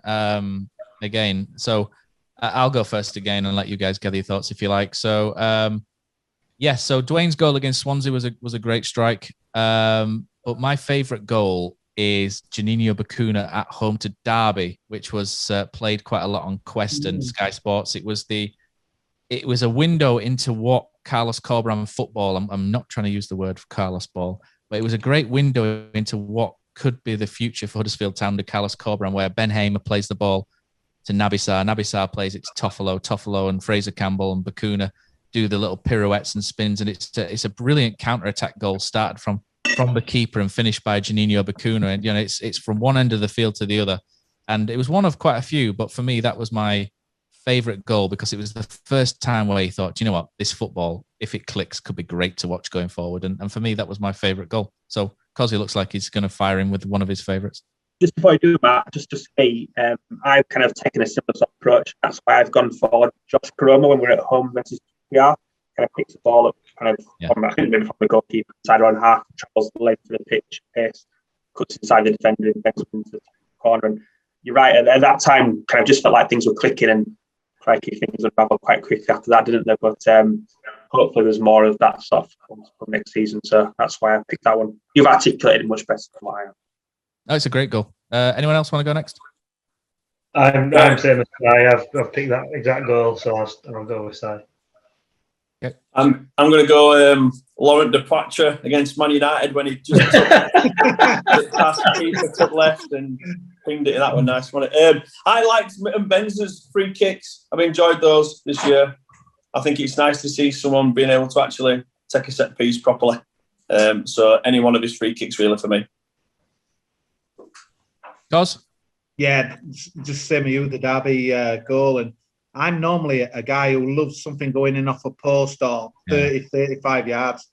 But it would have kind of we would have almost like sold something that never got delivered, wasn't it, really, and that as well. It were that if you're Carlos Corberán and that, right, Carlos, why should we keep you next season? I'd be like, right, guys, sit down, press play on the DVD. Look at this. This is what I can deliver. But for me, that exactly what you said there, Matt. It's poetry. What music would you put to it, Kosi, on that video? Celine Dion. What that derby game? Yeah, just for the performance, would you? Because we once got a video sent through. Up and down, Phil, because obviously they think they've stayed up, and EFL are going to screw them with 6 points, Derby. So down, so up and down. I hope they do that though. That should happen. How many times are we getting these points? Sorry, Matt, going on somewhere else, but next season, man, it's 6 bollocks to that. It's happened this season. Get them down, get Derby down. I agree. Yeah, I think it's happening, and all it feels like it's some of the stuff you're reading. Come on, get them down, man. John Percy reckons it'll be next season, but we'll move on. Breakout player of the season. So the player, young player who's not a debate, is it? Like when Phil Senior emerged from the under Mick Wadsworth back in 2002. Best manager Town's ever had. So we'll call this the Phil Senior Breakout Player of the Season award. For me, I'll go first. Josh Koroma. For me, is my young player of the year. Aaron Rowe's done great last few months, but Josh Koroma, considering where he was last year and to where he is now, our best player, in my opinion, he is my breakout player this year. He's been excellent. Any advances? He couldn't even get a game for Rotherham United. He could not get a start for Rotherham United. And we were begging for him to come back, because if we won then, and he's come back these last 3 games, probably about 40, 50, maybe 70% fit. And he's looked miles and away our best attacking outlet. And the sky's the limit for this guy. And it's amazing, Matt, isn't it? Late development and stuff. You don't normally see that, do we? We kind of write guys off, don't we? And I'm just hoping with some of our younger guys, one kind of like Koroma has, we can have a bounce on some of these guys next season. I mean, come on. This is the man to follow. I agree. And this is what worries me, because you like Sir Phillips. You can see he had tons of confidence, and as he got the game time that he probably could have had this season, no. And you can miss a trick. Look at, we go back to it. Steady when he first started. Steady weren't the finished article. We were nowhere near. We were just short on players. They weren't smashing it up in youth team, but he got a chance and he made the most of it. And there's kids who will do that. Koroma, an obvious one. And I just hope they do get the chances. I really do, because we have got some talent in the youth setup. Yeah, we said earlier Scott High maybe next year, and there is a question from Dag Barnett. It says, are you worried about the quality of some of the young players that have come through? But I think when you look, you've got Ryan Schofield in goal, Romani Edmonds-Green, Ben Jackson's done quite well for Bolton lately. There's a couple. Who else has played? Scott High's played. Kean Harrod's probably not had the season we would have hoped, but yeah, Aaron Rowe. It's all good, isn't it? So so hopefully, but you can never tell with young players. It's just the chance they need. So I think we've all gone Josh Koroma on there. Yeah. So, no, I've not, Matt. Oh, here we go. Do you know what? I didn't even, and this is going to sound really bad, but I didn't even consider Koroma because he's so good. You forget how young he is because of how good he is. But no, mine were a bit of a funny one. I'd gone for Scott High just because I've never seen anyone warm up so consistently and be so ready to come on at 70 minutes every week. So I've been watching him on touchline warming up, and I think he's done great. But no, seriously, now you've all said Koroma, I'll move to him. You know what, though? If you'd have been doing it at Christmas, you'd have said Pippa, but Pippa's been getting a lot of stick on social media, but I think it's brutal, really. He's not used to our league that much. It's a tough school. He got injured and stuff. Don't write Pippa off. I can't believe people that were having a go at him, man. Don't write the guy off. Don't worry, I've got this guy lined up in a minute. Right, the game of the season, our best performance of the season. Anyone want to go first on this one?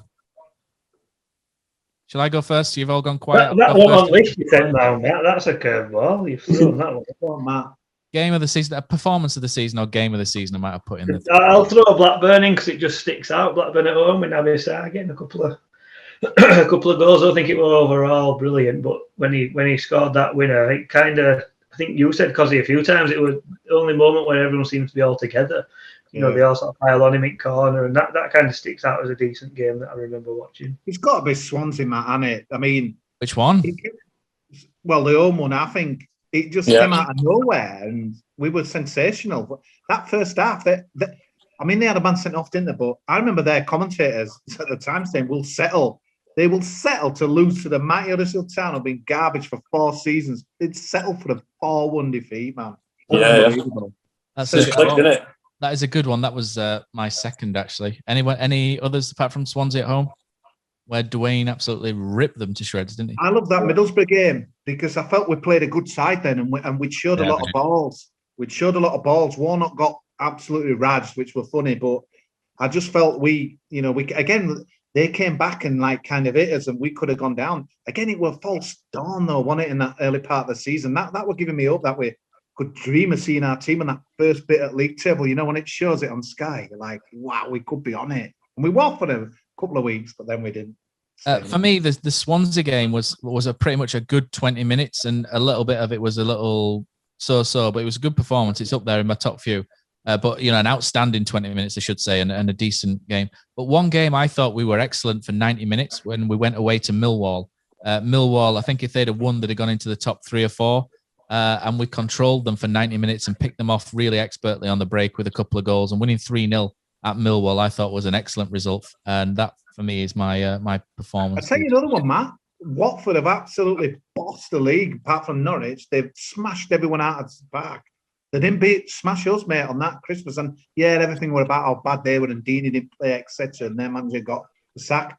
Mate, we took them to the cleaners that day, mate. We were good. We were comfortable against It's not been that bad, has it, this year? It's not been as bad as what maybe we think. Maybe the 2021 side of things not so good. But, 2020, not bad. That's why I'll always argue, because, 3 and 23 and everyone's been having the say and stuff, but it was good-ish. I thought it were more good than bad until Christmas finished. Since that sad, goal against Blackburn, it went downhill after that. But there was some real quality. You look back in your archives, but trouble is, everyone's like, it was garbage. No, it wasn't. It was only garbage when we sung All Lang Syne and Happy New Year and all that. It's been garbage since then. It was good before, and we just can't be good again, man.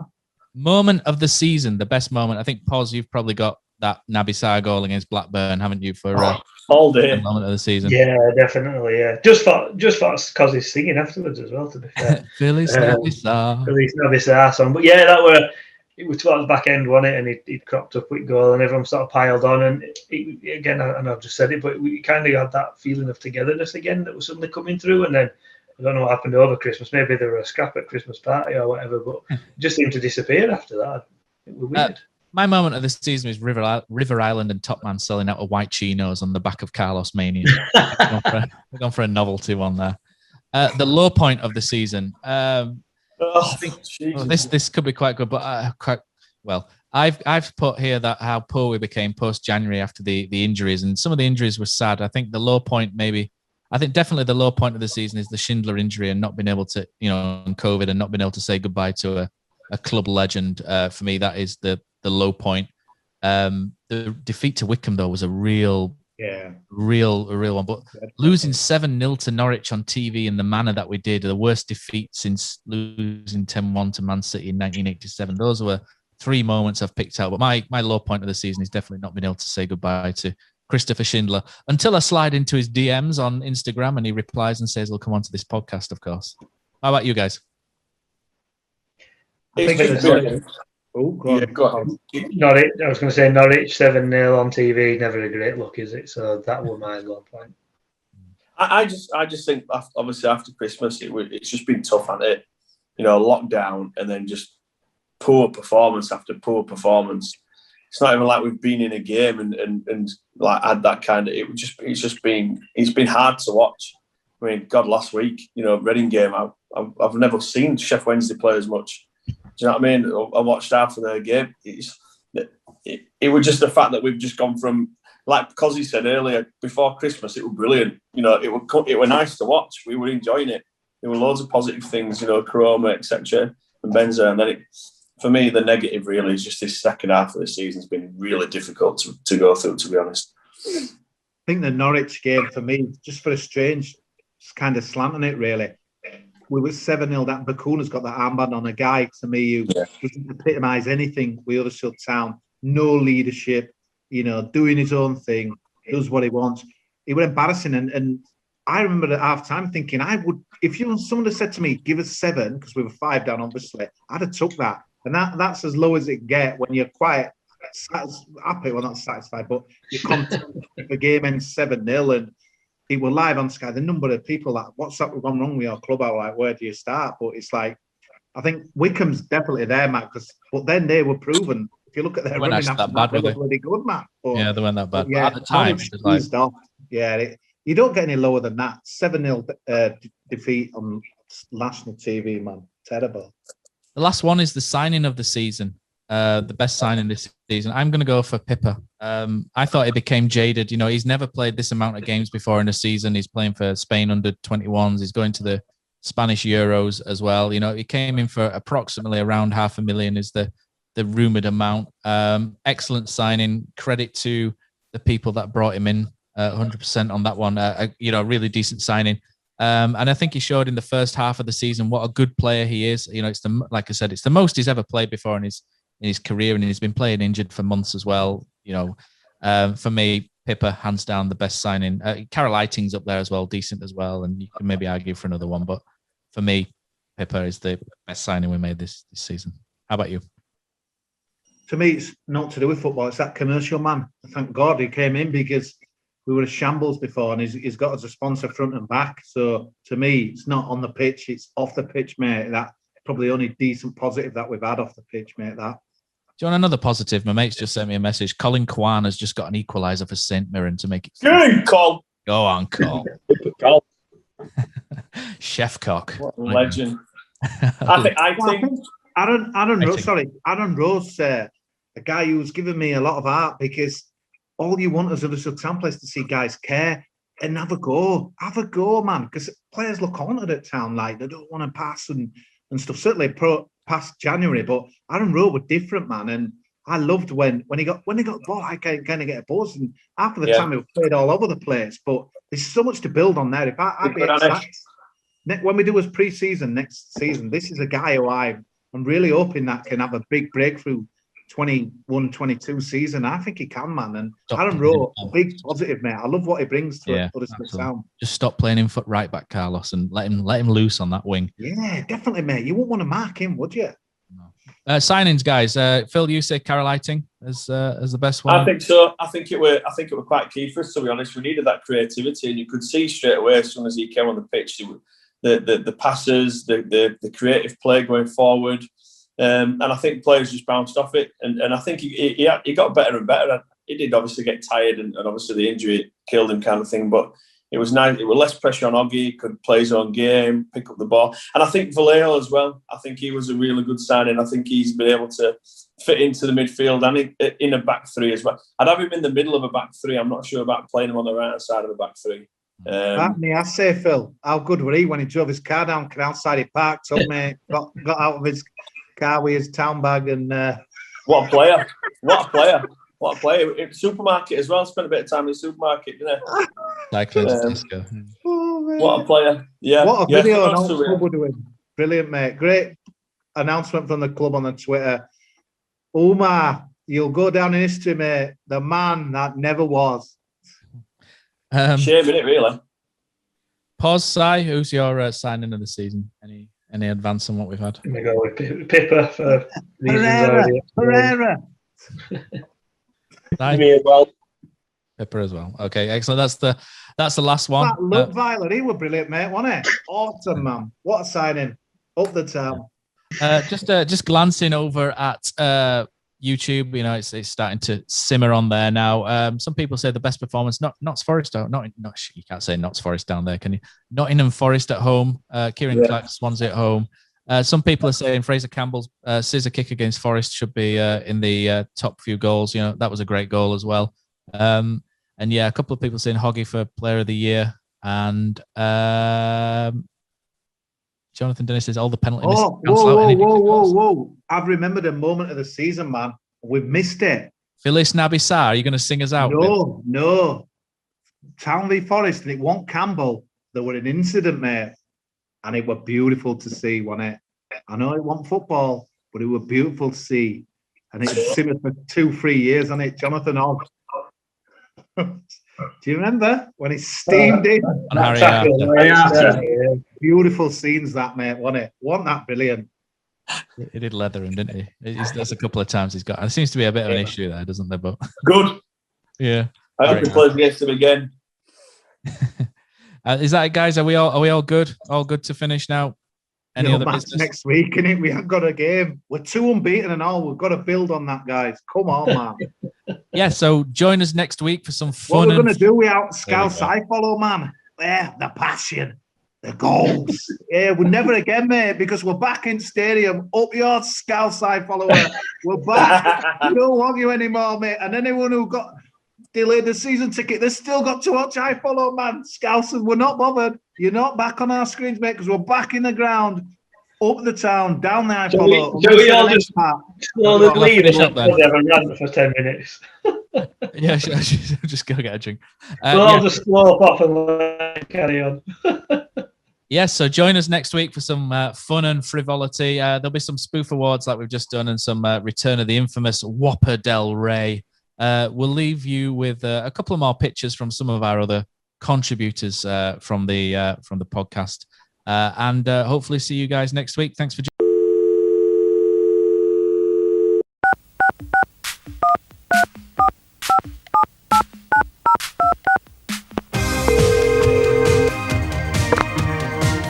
We're sorry, your call cannot be taken as dialed. No one is available to take your call. Please leave a message after the tone. Where do you start with that match? So disappointed. I enjoyed the pie. That pie was really nice. I actually think the performance was that bad. So let's just look forward to the next game.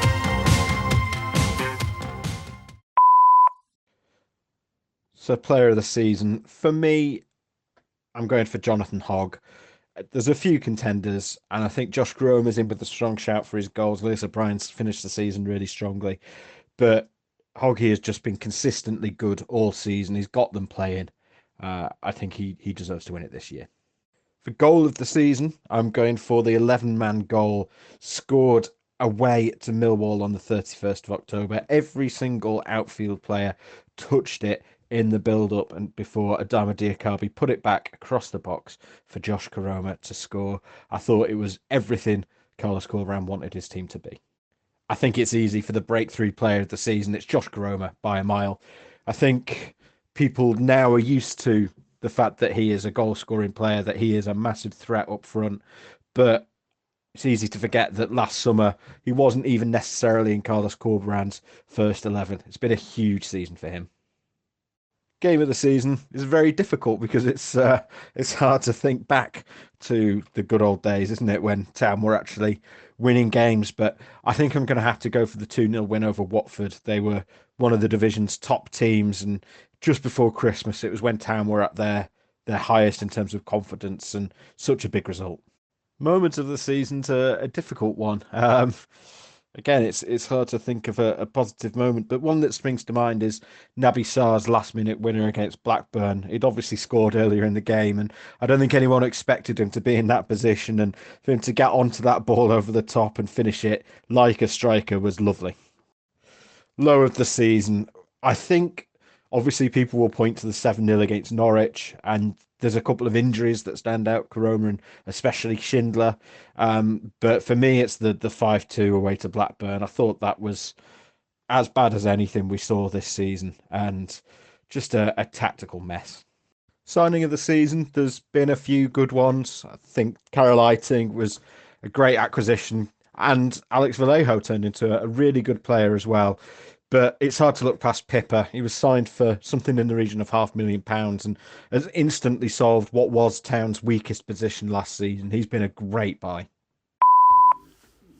Hello, David Hartrick here from the other podcast. Player of the season for me, I think it's Jonathan Hogg, and I think he's the only player who has managed a level of consistency over the season. He's dropped off at the back end, but really it's who's had the best spell for the longest this season. And I would have to say Hogg. My goal of the season was Carol Eiting's header against Luton Town. It was a move that started from the goalkeeper.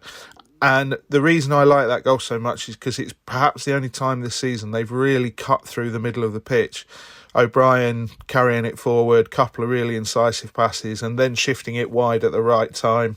And Eiting sort of arriving almost Scholes-like with the header, which was a great header back across as well. So breakthrough player of the season for me has to be Aaron Rowe. I don't think there's much competition for that, if I'm brutally honest with you. I think Ryan Schofield we knew about, and you can't really class him as a breakthrough. So I think Rowe, we've not seen his very best yet. I think there's more to come, but looked very, very promising at the end of the season.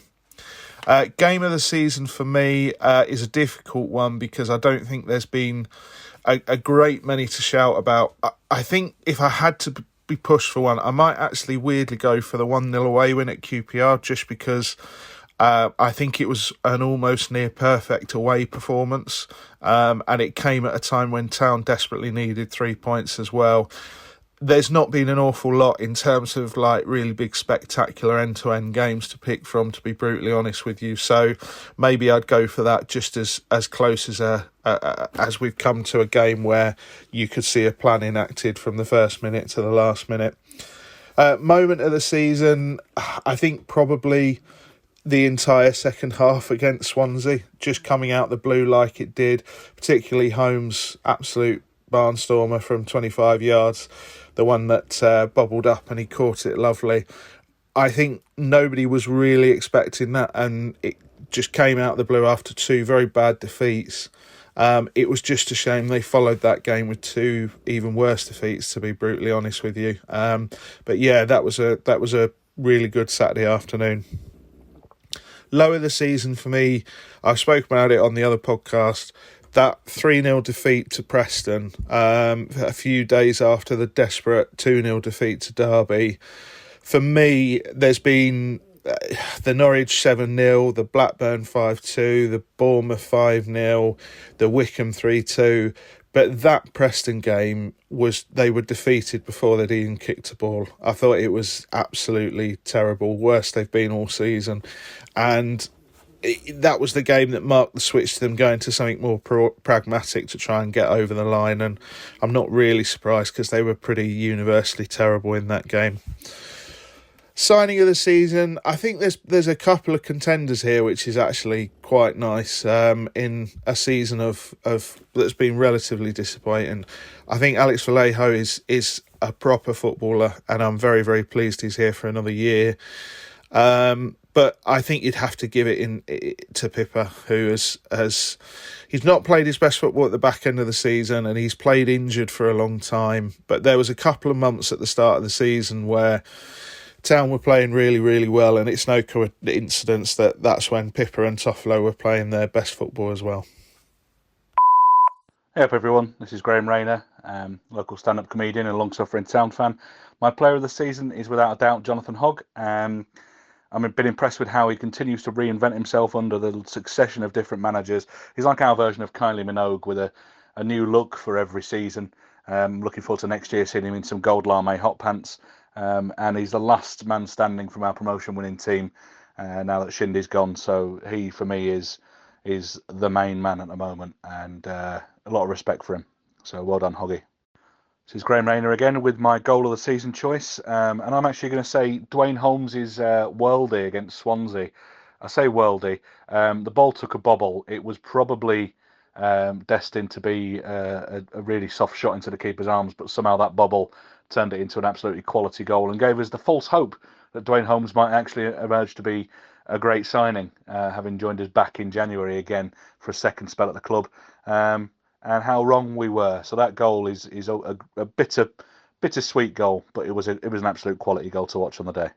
My vote for breakthrough player of the season, I would say Aaron Rowe. I think Aaron Rowe's done a lot, but when you think about it, actually, Josh Koroma has to be considered a breakthrough. He's not really done anything before this season in the first team, and I do think that had we had him fit for the whole season, we would have been further up the table. He's emerging to be a real talent and actually looks to have a little bit more in his locker than Karlan Grant did, when Karlan Grant really had one trick, cut inside and shoot. Koroma looks like he's got a bit more going for him, so hope we can keep hold of him and hope we can build on it next year. My game of the season would be the 3-2 win at home to Borough. To go behind early doors and then get back in front and then have Borough equalise with about 8 minutes to go, I think we all probably thought that we'd lost yet another lead. And this season, let's face it, we've lost more leads than Stevie Wonder running a dog walking club. But to get a late winner like the way we did, it showed real grit and character that's been sorely lacking throughout the season, really. So probably that one for me. My moment of the season, probably Umar Niasse. It's a combination of moments, but signing for the club and then crippling himself to the point of apparently retiring now in a midweek friendly is, if you had to sum up Town's dealings in the transfer market and the way they've handled their players this season, it would be that, wouldn't it?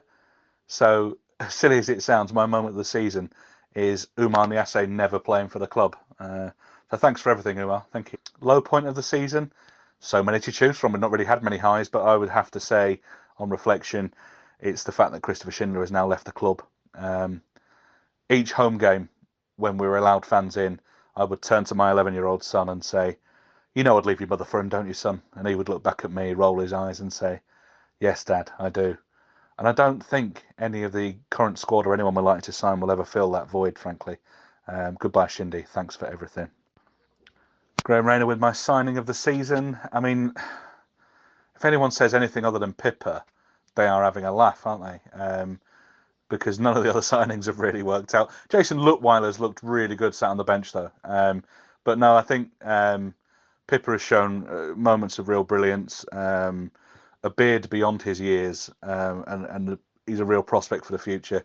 Everyone else we've signed, really, yeah, what's the point? But mind you, we have got 15 strikers now, so that's good. Hello everyone, it's Ollie, probably known by now as the protagonist of Sweargate and very occasional Takes That Chance podcast appearance maker. But yeah, going to go through some of my moments of the season. Not that there's too much to pick from really on the positive front, because it's certainly been a bit of a difficult one. But we'll start with player of the season. Again, this is quite a tough choice. There's been a few players who've been good in patches, but not many who've been consistent. I've actually gone for a player who only played 20 times this season in Josh Koroma, but he scored 8 goals, 2 assists as well, so 10 goal involvements in those 20 appearances. And honestly, without his early season goals, I feel like we'd have really struggled this season. You know, we had the momentum up until Christmas, and it was in large part down to him. Scored a lot of winners, etc. And yeah, we really missed him in the second half of the season. The goal threat seemed to vanish, so it's got to be JK. Honourable mentions, I suppose, for how Lewis O'Brien ended the season. Toffolo was unlucky with injury, but apart from that, you're kind of clutching at straws. Goal of the season is probably a fairly straightforward one for me. It has to be Dwayne Holmes's against Swansea.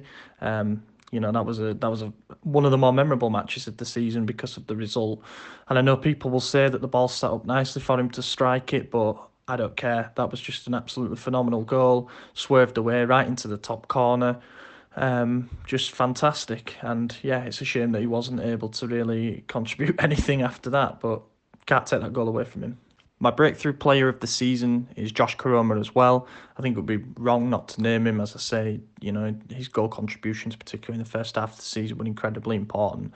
But if I had to name another, I would potentially say Aaron Rowe. He looked good in glimpses and showed his ability to play on either flank as the wing back. And I guess aside from that, struggling to name any young players who really asserted themselves in the team. Game of the season for me has to be the 4-1 home win against Swansea. I think that was just the game where everything clicked. You know, we'd beaten them earlier in the season, weren't expecting it to be quite so easy at home, but we completely overran them in midfield. I think that's probably one of the few games that Carlos has got right tactically. And it looked like we could have scored 6 or 7 in that particular game. So yeah, it has to be that for sheer dominance of the performance. I think for low of the season, a lot of people are going to go with that humiliation that we got from Norwich live on Sky. But for me, I'm going to try and be a bit different and say the 3-2 home defeat to Wycombe. You know, Wycombe were comfortably the worst championship team at the time that they came to us. They were on course to be the worst championship team ever, statistically, at that point. They came to our place and we went 2-0 up, and it really seemed like it was going to be a stroll in the park. But the complete capitulation in the second half of that game was a pretty damning and also fitting indictment of how, you know, negative this season has been. So I'd say that was a shocking day. The signing of the season for me is between two players. One of them is Karolaitin, who I would have gone for had he managed to stay fit for a bit longer, but obviously he had that bad knee injury. And for that reason, I'm going to have to go with Alex Vallejo. Another player who has struggled with injuries, but I'm putting him there because obviously he was a free agent and not many people expected an awful lot from him. But both playing as a 6 and playing in the back 3, I think we've seen some real quality from him, and the hope is that next season he can kick on, stay healthy, and we've got a player there who's really versatile and just looks a cut above anything we have in that area. Moment of the season's another tough one to pick. There's certainly been a lot more bad than good. But I guess honourable mentions go to Karoma's late winner in that 3-2 win over Middlesbrough. That was a pretty good one. Maybe Naby Sarr's late winner against Blackburn as well, when it looked like we'd thrown that away. But I'm going to go with Bakuna's goal against Nottingham Forest away, because I feel like Forest away when we won 2-0 was the game that really ensured our survival, to be honest. And when he went on that break and thumped it into the top corner, you could just feel the outpouring of emotion when it hit the back of the net, as if to say, that's it, that might be us done. So after a season of stress, it was probably that one moment of brilliance that just about perhaps give us the inkling that we're good enough to stay up. Guys, Josh Phillips here. My player of the season is Jonathan Hogg, because he's proved a lot of people, including myself, wrong this season. There were question marks over him at the start of the season, but he's adapted his game and showed he's not just a destroyer.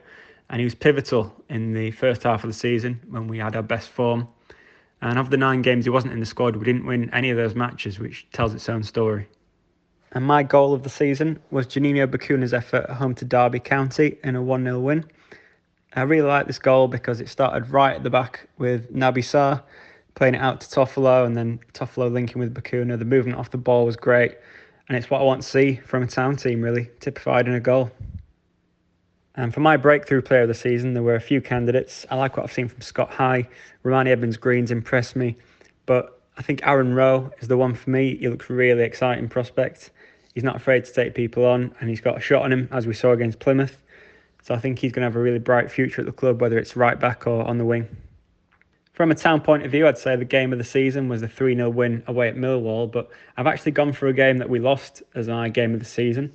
The 4-3 defeat at Stoke City. Obviously, plenty of goals, plenty of excitement, and that was a game that you just could not take your eyes off for 1 minute. Moment of the season's a tricky one because we weren't in the grounds, but the most excited I got at home, sitting in front of a laptop, was at home to Blackburn on the 29th of December when Naby Sarr put one in the top corner in the last minute for a win over Blackburn. There were some scenes in my living room after that. Unfortunately, quite a few candidates for the low of the season.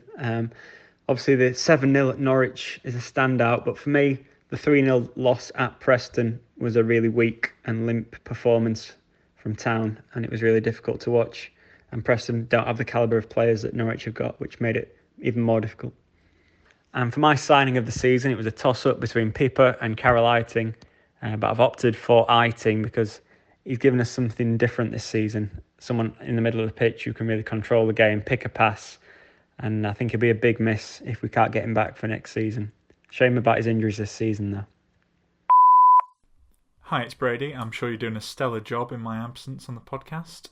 Anyway, so my player of the season is Jonathan Hogg. It probably would have been Josh Koroma if he didn't get the injury, but I think we needed Hogg's experience at times, and when Corberan came in, I actually thought he'd be a player that really struggled in the system when he's made some great improvements. So yeah, Jonathan Hogg. Breakthrough player, probably has to be Koroma. No one expected him to come back from Rotherham and make the impact that he did, and we've needed him, and he's a young player. If that doesn't work, Matt, Aaron Rowe's pretty good, made great improvements. So yeah, but probably Koroma. Goal this season, technique-wise, I'd probably say Bakuna's goal at home to Derby, just because that was a rare glimpse of Carlos' ball. We'd seen that a couple of times, passing it out from the keeper, several passes and finishing it. But I think just to win a match from a moment of quality, that's what kind of takes it for me. Although Campbell's scissor kick finish against Forest was pretty good too. Game of the season, I think it probably has to be the 3-0 away win against Millwall. Again, felt like a bit of a complete performance, not really seeing it in the second half of the season. And again, it came in October, still a new manager, and it was just I think that was the game of the season. Moment of the season, I think it's probably that 10-minute blitz where we scored 3 goals against Swansea. Where the hell did that come from? But sorely needed, and would prove a vital victory in us staying up, wouldn't it? So, yeah, low of the season, there's quite a few to pick from. I'm probably going to go for the 0-0 home draw against Rotherham, just because they were below us, we needed to win, and Town were absolutely woeful. And if Rotherham could have finished, they would have comfortably beaten us. Signing of the season. So, for Graham's thing, I'd actually gone for Carol Eiting, just because it's no coincidence that our best form of the season came when he was scoring goals and playing well. But I think I'm going to change my mind here. I think you've probably got to go for Pippa. 500k rumoured fee, and for a recruitment team that's heavily criticised. Yeah, you might caveat that is Carlos's choice, but I think he's been a great player, and I imagine we will probably sell him on for a lot more at some point in the future. So yeah, that is my picks. Oh, what a night, late in May in 2017, Schindler scored, it was a having dream. What a feeling, what a night. Oh, what a night. Wagner singing, we are Premier League. The greatest sight St. George's Square did see. What an evening, what a night. Oh, I got a funny feeling when he walks and a fence, and then the commentator yelled he takes that chance. Oh, what a night, lost so safe and mesmerizing me. Low charge and flattened all Chelsea, Stamford Bridge, oh what a night. Whoa, I got a funny feeling when he walks and a fence, and then the commentator yelled he takes that chance.